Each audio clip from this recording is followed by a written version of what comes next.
माशाल्लाह यार hotel first class आ फलूदो बलूदो खाधो थे हेठे तुझी वरी महिरबानी वा फलूदो खाराई पेट्रो थदो कई हाणे बचल अल्लाह जे नाले ते को ॾाढो जो नोट दे मोला तो गंज ॾिनो वा पंतन पाक मोला वधाईंदी जेकॾहिं बचड़नि जे लाइ हिकिड़ी थैली ॾे त तुंहिंजी महिरबानी थींदी वाह वाह मोला इहे ॾियण वारा सखिनी खे ॾे मुंहिंजा मोला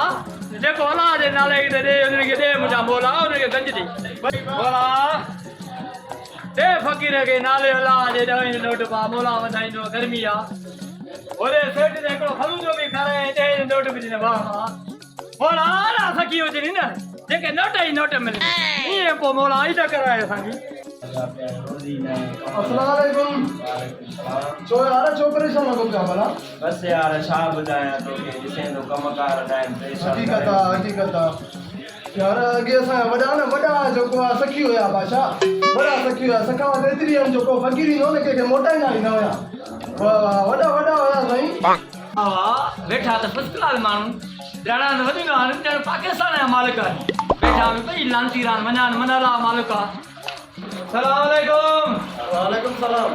मोला जे नाले ते 50 100 जो सवाल महंगाई बा बचन जे लाइ अते जी ज़रूरत आहे यकीन करे फकीर असां बि अटे लाइ परेशान आहियूं 12 टाइम थी वियो हिनमहिल ताईं सौदो वठी न आहियो मोकिलियो मोला ॾींदो रोज़गार मां वेठा असां फ़क़ीर दर दर जा फ़क़ीर आहियूं भाउ मिड़ई बचड़नि जे लाइ कुझु ॾींदो त दुआ कंदो भाउ माफ़ कर भा अरे छो माफ असा वडा के सखी होया बादशाह माफ हो फकीर की चलो तो आ जा आयो गाड़ो नोट फकीर ओ बा किलो वटे जो वठी दे 150 रुपए में किलो वटो आहे न को छा थींदो बा नो रे 50 वट वडा सखी होया असा या बादशाह मोला अल्लाह ताला के गंज दींदो बा अल्लाह जे नाले ते करा रुपयो तो ॾींदो आ जे माफ कर रे घर में ना माफ कर अरे फकीर के न मोटा जा गयो रे सदको करना के पाले नाले ला दे रे एड़ा सखी लगी जे बेटा ने जेके पूरे पाकिस्तान जा मालिक भाई मूसा गडाने बाबा एक 1000 रुपए बस ये पी तो के दिन सखीरा दिल सा बस दुआ कर दे मुझे बोला इन्हें के करी दुखियो जी न देखाई जाए बाकी एड़ा काला के जोना माफ कर इन्हें को के बचाई जाए बोला बताई दी बा बोला